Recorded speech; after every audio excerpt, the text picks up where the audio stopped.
saaka waxaanu ka hambalyeynaa dawladda cusub ee uu hogaamiyaha ka yahay Muuse Biixi Cabdi anigoo ah gudoomiye ku-xigeenkii guddida habar jeclo halkan aanu ka hambalyeynaa waxaanu leenahay hambalyaanu leenahay waxaanu leenahay laga sugayo cadaalad iyo sinaan iyo karti iyo shaqo abuur baa laga filayaa oo laga sugayaa madaxweynaha la doortay Muuse Biixi Cabdi madaxweyne waxaan leeyahay hambaliyo xilka lagu dhiibay ilaahay kugu asturo waa hawl adag qaranka horena uu shaqeynayay hadeerna uu shaqeeyo waxaan kaloo madaxweyne ka aad kaga codsanaya dawladda soo dhisayso kubadda qolada mucaaradka ee waddanka ku soo badi madaxweynaha san ku dhaafaya master Cirro waxaan u sheegayaa deynku waa kii kaca ee maxaa kii dhaca maxaa kii kufa ee kaca ee kaalintiisa gala mar baad dhacday boolkii ka dhimanin waxa weeyaan kaco dee iska tumboorka sidoo aan arkay adigu yeelis moral ah moorka hagaajiso lagu bandhicin adiga laakiin waxa la nacay 20 saaqid ee ku siyaasadda ku fashilmay ee ku hareer taagan baa Cirro la nacay iska nimanka ka agtag dad fresh doono sodonkii wasiirada dawladda Soomaaliya ku fashilmay oo ku hareer taagan dawladda ku doortaan wasadka dawladda afgabeeyay marka dad fresh doono siyaasadda boorka ka toon halka ay ka soo gal sallallahu ala rasuulillah bismillah walaalayaal waxaan salaamayaa oo hambalyeynaya dawladda cusub iyo intii dawladda cusub jecel intii Soomaaliland jiritaankeeda jecel intii arrinta wanaagga iyo tawfiiqda jecel ayaan hambalyeynaya hambalyaan leeyahay qaranka guuleystay xisbiga kulmiya guuleystay waxaan hambalyo u diraynaa haddaan reer Burco madaxweynaha cusub Muuse Biixi Cabdi ninkii aanu la rabnay waanu la helay iyo Cabdiraxmaan Saylici waxaan leenahay hambalyo maalin wanaagsan oo wacan oo mudan waxaan salaamayaa madaxda waddanka dhammaantood waxaan raacinayaa ciidamada qalabka sida jananada xidiglayaasha korneylada gaashaanlayaasha dhammaan inta dalka heeganka waana waxaan aad u taaniyadeynayaa si aad iyo aada taa waxa ay raacda waxaynu galay damaashaad iyo dabaaldeg aad u fara badan muddadii badnayd ee waddanku ku soo jiray ololuhu doorashadu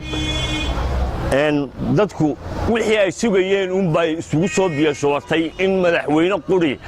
uu soo hoobto oo uu soo dego dhammaan waxaan salaamayaa shacabka reer Soomaaliland meel ay joogaanba iyo mudanaha ku guuleystay doorashada Axmed Muuse Biixi Cabdi waxaan leeyahay mujaahid ilaahay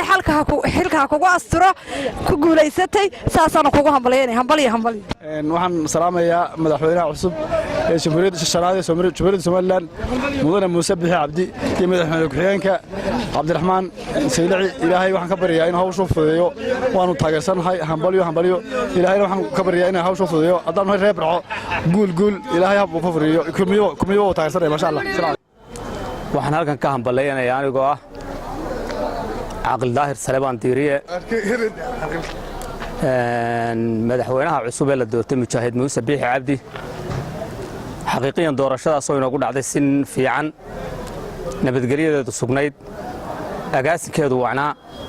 waxaanu mar labaad hambalyeynaa madaxweynaha cusub ee la doortay Mujaahid Muuse Biixi Cabdi iyo madaxweyne ku-xigeenka dhammaan waxaanu kala hambalyeynaa shacabweynaha Soomaaliland halkan waxaan ka hambalyeynayaa madaxweynaha Jamhuuriyadda Soomaaliland Muuse Biixi Cabdi hambalyaan leh mujaahidka waa leh hambalyo hawl badalina waa ku sugaysaa mucaarad iyo maxaafidba lambar 1 ciidanka qaranka ee bacadka jiifa inuu u qabto dadka awdhabo u qabto wasiirada 5 milyan oo dollar haysta ee madax ku tiyoobay ee cigaal 5 ka qaatay ee riyaal 5 ka qaatay ee mu'asinaaya ka qaatay 5 milyan oo dollar aad siiso kaagama baahnin hawl karni baanu ka sugaynaa waraxmatullaahi wa barakaatu waxaanu ku salaamaynaa madaxweyne salaanta islaamka ugu horeyn salaamu calaykum waraxmatullaahi wa barakaatu salaan dabadeed waxaanu ku leenahay waa ku hambaliyaynaynaa hawshaa lagu diray markay caynkaa tahay hal fariin baanu ku faraynaa annagu islaamuhu carruurta waxay ugu heesaan marka ilmuhu dhasho inanku boodboodso iyo beerka inanku jiro bishaasaa ka hadhay caliyow baxnaanada waxaannu ku leenahay muddo yar baa lagu baxnaaninayaa muddo yar kadib baa waxaa tahay la ogaanayaa wasalaamu calaykum waraxmatullahi wabarakaatu kale oo aan mahad u dirayaa inamadaya firfircoon ee kwalifaydhka ah ee saxaafadda ee qaabka nidaamsan ee macnaha haddii abaydankada ka dhigaayo sida wanaagsan ee waddaniyadda iyo qiimuhu ay ku dheehan yihiin u baahinayey nidaamka siyaasadeed ee waddanka ka socda inamada kwalifaydhka ee saxaafaddana waan hambaliyeynayaa weliba waxaan sii hambaliyeynayaa halkan waxaan ka salaamayaa madaxweynaha cusub ee jamhuuriyadda somalilan mudane muuse biixi cabdi oo ku guulaystay doorashadii ka dhacday jamhuuriyadda somalilan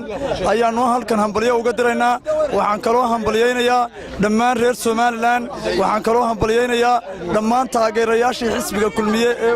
ee u codeeyey mujaahid muuse biixi cabdi mar labaad waxaan salaamayaa shacbiga reer somalilan dhammaantood waxaan leeyahay muuse waxaa tahay madaxweyne cusub